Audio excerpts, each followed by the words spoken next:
Welcome to SVG-TV's news for Tuesday, January 27, 2026. I'm Triska Campbell with the details. 11 secondary schools across St. Vincent and the Grenadines have been identified to benefit from the Eco Youth Ventures project, an initiative aimed at empowering young people to drive economic growth through innovation in the tourism sector. The project, which was officially launched today, will be rolled out in selected schools across the mainland as well as in the northern and southern Grenadines. At the launch, Education and Stakeholder Outreach Coordinator for the project, Kimisha Bailey, outlined the objectives of the initiative, explaining that Eco Youth Ventures seeks to encourage students to develop innovative, environmentally sustainable tourism ideas that can contribute to national development. It also consists of innovation challenges. We inspire students to apply their learning to real-world issues like energy, waste, and coastal protection. We are implementing this across the three Saints, a very cute name: St. Lucia, St. Kitts and Nevis, and of course St. Vincent and the Grenadines. And we're targeting 1,500 students and 75 teachers. In St. Vincent and the Grenadines, we are proud to partner with 11 schools in this phase. The impact is transformative. We are building problem solvers. Our students will walk away with the confidence, teamwork, and leadership skills they need for any path they choose. They will see themselves not as victims of a changing climate, but as part of the solution. Minister of State in the Ministry of Education, Laverne King, welcomed the initiative, expressing her satisfaction with a project that places young people at the center of development efforts. She affirmed that the Ministry of Education will continue to collaborate with key stakeholders to support and expand programs that enhance student learning and innovation. Through initiatives like the Eco Youth Ventures, we are saying with absolutely no reservation that Vincentian youth must be equipped to lead these emerging sectors as innovators, as business owners, and as decision makers. To the young people, both here today, and I'm hopeful a lot of you followed online, this program is an invitation as much as it is a responsibility. A responsibility to think boldly, to act responsibly, and to recognize that the future of our environment and of our economy are inseparable. The ideas that you will develop in this program and that the ventures that you will launch, the values you uphold, will indeed shape St. Vincent and the Grenadines, potentially for generations to come. Meanwhile, Minister of Tourism, Dr. Kishore Shallow, highlighted the significant tourism potential that exists within the country and encouraged young innovators to seize the opportunities available. He said the sector offers vast possibilities for creativity, entrepreneurship, and sustainable development, particularly for the younger generation. We understand as well that we exist in a small island developing state, and climate resilience is so important, and that is why we have to endorse, embrace, and provide the environment for initiatives such as these to thrive. The truth is that the green and blue economy offer real pathways for jobs, skill development, and enterprise. And initiatives like this help to ensure that our young people are prepared to lead in those emerging spaces. Our government remains committed to creating the enabling environment where youth-led ideas can grow, scale, and have impact locally and beyond. Also lending support to the project is Taiwan. The country's ambassador to SVG, Her Excellency Fiona Fan, who spoke about the importance of integrating technology into education, especially in the areas of science and technology, engineering and mathematics, STEM. The ambassador noted that Taiwan continues to work closely with the government of St. Vincent and the Grenadines on several climate-related and development programs and expressed pleasure in supporting the Eco-Youth Ventures projects. With partnerships, once again, we envision a future where Vincentian youth apply their creativity to ecotourism, the blue economy, and smart agriculture, building sustainable livelihood rooted in local industry. You are the connectors of the future. To support your journey, I am pleased to announce that 2026 Taiwan Scholarship will open from February 1st to mid-March. The Eco-Youth Ventures project is also being implemented in St. Kitts and Nevis and St. Lucia, underscoring its regional focus on youth empowerment, climate resilience, and sustainable tourism development. Well, Pediatrics last week performed 14 surgeries at the Milton Cato Memorial Hospital, several of which were deemed life-saving. The general surgeon's team was on its first mission to St. Vincent and the Grenadines for the year. Will Pediatrics program coordinator for the Caribbean region, Leoral Gibson, said that more than 50 patients were seen at the clinic prior to the surgeries. The team came in on the 17th. We had clinic on the 18th, and we saw a total of 53 children in clinic. And we had a schedule of 14 surgeries for the week. Given the length of some of these surgeries, we were not just quite able to complete all 14 surgeries. Today we have our 12th surgery, but the other 2 cases will be captured with our local pediatric Dr. Ellis, who is also part of the World Pediatrics team. Surgeries have been going well. The recovery progress so far for all of our children seamless, no complications. Lead surgeon for World Pediatrics in St. Vincent and the Grenadines, Dr. Jeffrey Lukish, said that for the first time in the country, a cancerous tumor was removed from a 6-year-old child.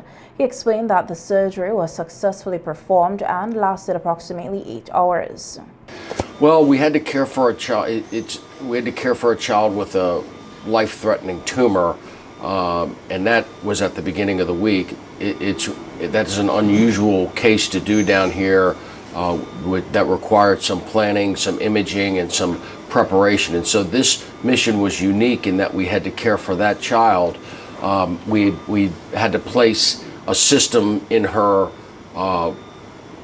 implanted system that will allow her to get chemotherapy to cure her from the cancer over these next 6 to 8 months. We removed the tumor and we put this implant called a portacath in her system, which is a catheter that allows the nurses and oncologists to give her medicine that will further eradicate and kill the cancer. So that's a very unique case that we've never done down here before.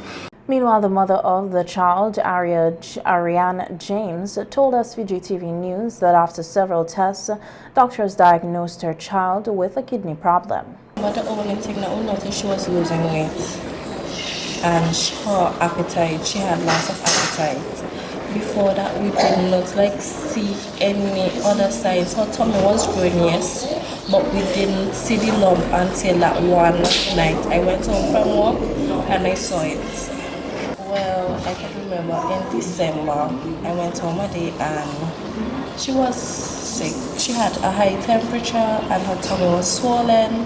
When I checked her, there was a big lump on the left side. So the next day we carried her by the doctor. The doctor said they didn't know if it was the kidney or the spleen, so they sent her down here. After some tests, when she came down, they confirmed that it was Wilms tumor on the left kidney.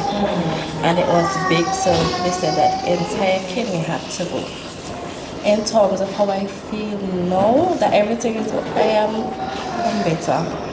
It was a hard place to know that my only child at this age was suffering with cancer, but now that they got out everything, she got the proper treatment thanks to Dr. Ellis and the WPP, I'm feeling more better now. The mother said it was a frightening experience waiting for hours for her daughter to come out of surgery.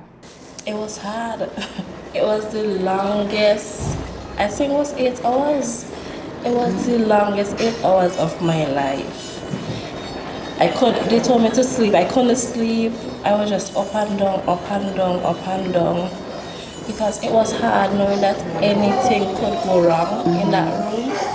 So it was the longest 8 hours, but then when they called us and said that the surgery was successful, the successfully removed everything, I was relieved. I said, thank you, Lord, because it was a long and hard journey. I was in the hospital for a month before her surgery. So it was really, really relieving. And I give thanks to God because I had to pray about it a lot. And He was truly on our side. Glad to hear. I'd say more precautions to make sure that she's 100% good. Because I just say it's hard as a parent to lose your own child. And I thank God that I didn't lose mine. Other surgeries performed by the doctors included procedures to treat High-Rich-Skunk disease. This marks the 13th mission to St. Vincent and the Grenadines since the inception of the World Pediatrics Project in the region. Newly appointed ambassador of St. Vincent and the Grenadines to Taiwan, Kenton Chance, described his appointment as a meaningful act of service and a strong vote of confidence for the government of St. Vincent and the Grenadines. Speaking during a radio interview on WFM today, Chance said the appointment represents recognition of his contribution to national development and public service. He noted that he is deeply honored to be entrusted with managing what he describes as one of SVG's most significant and enduring diplomatic relations. Chance explained that the role presents an opportunity to draw on his professional and public service experience while helping to shape positive outcomes for the country's foreign relations and development agenda. For St. Vincent and the Grenadines to know that I am not looking at this at all as, Kenton got a big job, and this for me is service, and it is a vote of confidence that the government of St. Vincent and the Grenadines has put in me, to say, we want you to manage this very important relationship for us at this very critical juncture. And that is how I look at it. I have lived my life in the public's eye, put in a lot of people under a lot of scrutiny. And I have decided to subject myself to that scrutiny in a context in which I can't defend myself as I used to before. So, that's how I look at it, truthfully. The ambassador-designate also expressed confidence in his ability to take on the new role, stating that he welcomes challenges and is fully committed to executing his responsibilities with diligence and professionalism. People seem to think that I am well positioned to fill this role, and I think while a lot of people would have their say, that I will disappoint a lot of people if I don't do it. I really think I would disappoint a lot of people if I don't do it, including a lot of our students in Taiwan. Well, one of the reasons why I stayed in journalism, because every day I get up, I don't know what challenge I'm going to face. I am not like the kind of paper pusher kind of person. I like challenges, and this is it's a serious challenge. I don't want anybody to just think you look at an ambassador, and I have interacted with a lot of ambassadors. It's a very sensitive position where you have to be on your P's and your Q's, and it's not what I think a lot of people are thinking of it. Okay. I am not taking this lightly at all. Addressing public perceptions linked to his previous career as a journalist, Chance acknowledged that there are often assumptions about his personality that do not necessarily reflect who he is. He noted that while journalism required a critical and probing approach, diplomacy calls for dialogue, discretion, and a relationship building. Qualities he believes he possesses and is prepared to apply in his new role. Journalists, I have a particular persona. Too many people think I'm not approachable, and then I'm just harsh and serious all the time. And the minute they interact with me for a while, they realize, oh no, it's not like that. And then people just make assumptions. People don't ask questions. They just, somebody messaged me after this announcement and said, hey, congratulations. And then they said, oh, I wish I had said hello to you when you sat next to me on that plane. I know how to define people. I think the most public one was the one with Marksman. I mean, that could have gone south very easily. And now Marksman and I are friends. You know, he was antagonistic to me and very much so. And I mean, I think I know how to handle myself well. Just give me a fair chance and you will see. Chance's appointment comes at a time when St. Vincent and the Grenadines continues to strengthen its long-standing diplomatic development partnership with Taiwan, which has supported the country in areas including infrastructure development, education, health, and agriculture. His Excellency Francisco Perez Santana, head of the Venezuelan mission in St. Vincent and the Grenadines, has issued an impassioned call for regional solidarity in response to escalating tensions between the United States and Venezuela. In remarks during a recent interview on WFM's Issues at Hand program, Ambassador Perez Santana criticized policies of United States President Donald Trump, asserting they threaten the sovereignty of nations across the Caribbean and Latin America. Perez Santana warned that actions by the U.S. administration, including military operations and increased geopolitical pressure, are having profound impacts on small developing states in the region.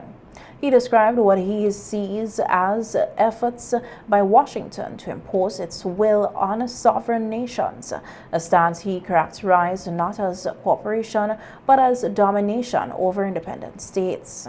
You can say some other Vincentian express by the social media sometime that, well, you know, Venezuela, who care about Venezuela? That is very far. That is nothing to do with us. But you are confronting now, for example, pressures in 7 countries of the Caribbean to accept refugees from United States. I don't know if St. Vincent confront the pressures, but the Prime Minister of St. Kitts denounced that pressure that he received, and others. Also, I think Mia Morley from Barbados also say something that she has to accept a refugee from the United States in Barbados and the other 7 countries. And that is the kind of pressure, no? And you know that with that power, everything can happen. The ambassador cautioned that if the situation in Venezuela, including reported U.S. military actions, is allowed to persist unchecked, it sets a worrying precedent for other nations in the hemisphere. He urged Caribbean societies not to stand idle, emphasizing that resistance is growing policies emanating from Washington. The Monroe Doctrine is called now Don Monroe. Dumb Monroe? Yeah, because it's okay. now the Trump doctrine, no? Is keeping the Caribbean and Latin America and all America as the backyard of United States. He's he's making some pressure to Canada also. To convert Canada in another state of the United States. So what I am trying to say is calling the people of St. Vincent and the Caribbean to protest and to denounce what can happen in this region if Donald Trump put the hand completely in our region. No? The Venezuelan envoy's comments come amid heightened U.S.-Venezuela tensions, which have included an expanded presence of U.S. military forces in the southern Caribbean and frequent accusations by Caracas that Washington seeks to undermine Venezuelan sovereignty and control of natural resources. These developments have drawn reactions from political and civil society actors across the Caribbean, with some expressing solidarity with Venezuela and others calling for calm and adherence to international law. On the radio program, Perez Santana announced plans for a public meeting in St. Vincent and the Grenadines on February 3rd to discuss the evolving situation and its implications for the Caribbean. He encouraged members of the public to participate actively in the discussion, underscoring the importance of regional cooperation and political awareness in facing external pressures. It's simple, and we had to protest, and we will call for a meeting on the 3rd, February the 3rd, in front of the Venezuelan Institute for Culture and Cooperation. That is next to the NDP headquarters at 5 o'clock, in some way to denounce what is happening in Venezuela and in the Caribbean. So I'm calling the people of San Vincent to go there and have a presence there and protest there in some way. No, it's not a protest. It's a denounce. Right. Okay. A show of solidarity. Show solidarity, correct. Right. To Venezuela and with the people of the Caribbean. Okay. The upcoming meeting is expected to focus on themes of regional cooperation, political engagement, and the broader impact of international policies on Caribbean nations, including how external geopolitical tensions might affect economic stability, migration, and sovereignty. The government of St. Vincent and the Grenadines will soon undertake the 2026 Census of Agriculture and Fisheries, CAF. A news release says the census will collect essential information on farmers, fisheries, livestock, and land use, as well as household participation in agriculture, and provide updated data to inform national planning, policy development, and efficient allocation of resources across the sector. In preparation for the census, training sessions for census personnel, supervisors, and enumerators began on the 26th of January and would end on the 28th. The sessions were held at the University of the West Indies, Kingstown, New Life Ministries Church, Newgrounds, and Kingdom Life Ministries Church, Barley. The Ministry of Agriculture, Forestry, and Rural Transformation, and the Ministry of Fisheries, Marine and Land Conservation, and Climate Resilience, in collaboration with the Statistical Office and the Ministry of Finance, Economic Planning, and Private Sector Development, encourage all farmers, livestock owners, fishers, and agricultural-based households to participate fully in this important national exercise. All information collected will be treated as strictly confidential and used solely for the statistical and planning purposes.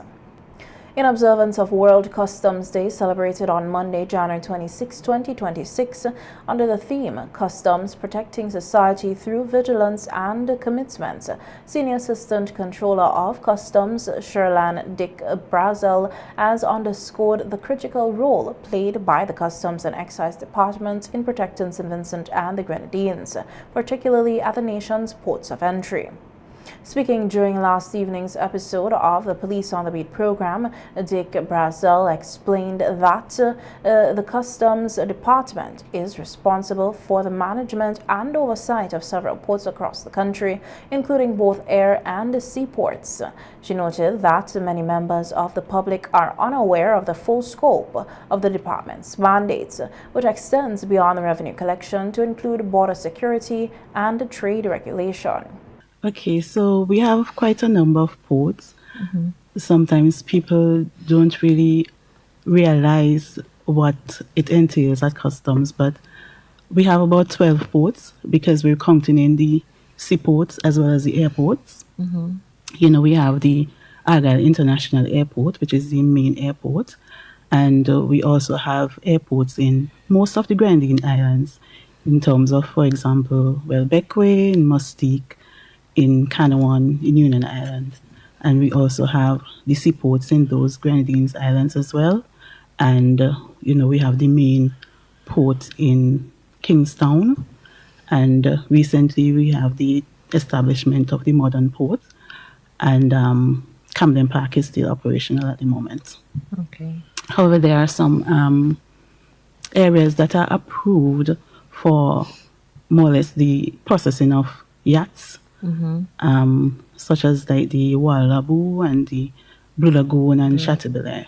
Dick Brazil also stressed the importance of public awareness regarding contraband regulations, highlighting the distinction between restricted and prohibited items. She explained that restricted items may be imported or exported only after approvals is granted by relevant appointed authority, while prohibited items are strictly forbidden on the law and can be legally brought into or taken out of the country under any circumstances. Okay, so there's a difference between prohibited goods and restricted goods. Right. Prohibited goods are not allowed at all within the country, and restricted goods means basically there's some sort of restriction whereby there may be some sort of license that may be required for it to be imported. If, for example, let's say firearms, somebody is bringing in a firearm and they do not have an import permit, they're not a licensed holder of a firearm. You can imagine what damage that can be done if we're not vigilant. Right. That are prohibited from. Like flick knives, food that are unfit for human consumption.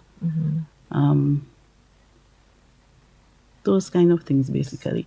With the restriction now, those would need some sort of permit or license from the competent authority.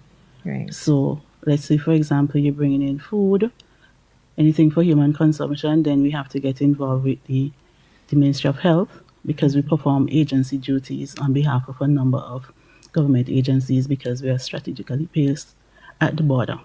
Right. So even things like those spearfishing guns, According to the senior customs officials, misunderstandings surrounding these clarifications often lead to violations, delays, and penalties for travelers and importers.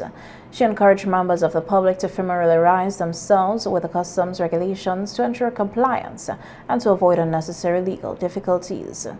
Additionally, Dick Brazil pointed out that a small island nation with extensive maritime boundaries, St. Vincent and the Grenadines remains particularly vulnerable to smuggling and undeclared vessels operating at sea.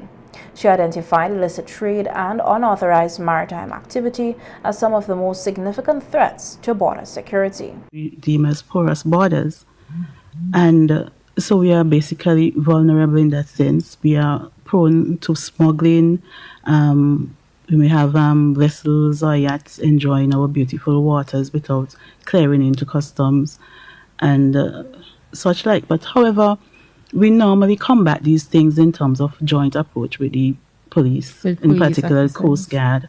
Okay. Sometimes we do sea patrols, and so sometimes these would realize additional revenue for persons who may not have come to clear customs and pay their due. Or if we receive intelligence whereby there may be smuggling and so on, we normally have joint operations. Criminals are getting smarter. They're using technology. They have a lot of arm and ammunition. They have different concealment methods. But it goes to show again how important it is for customs to be vigilant. She emphasized that the Customs and Excise Department continues to work closely with other law enforcement agencies, including the Royal St. Vincent and the Grenadines Police Force and regional security partners, to monitor borders, share intelligence, and respond to emerging threats. These collaborative efforts, she said, are essential to safeguarding the nation's borders and protecting public safety.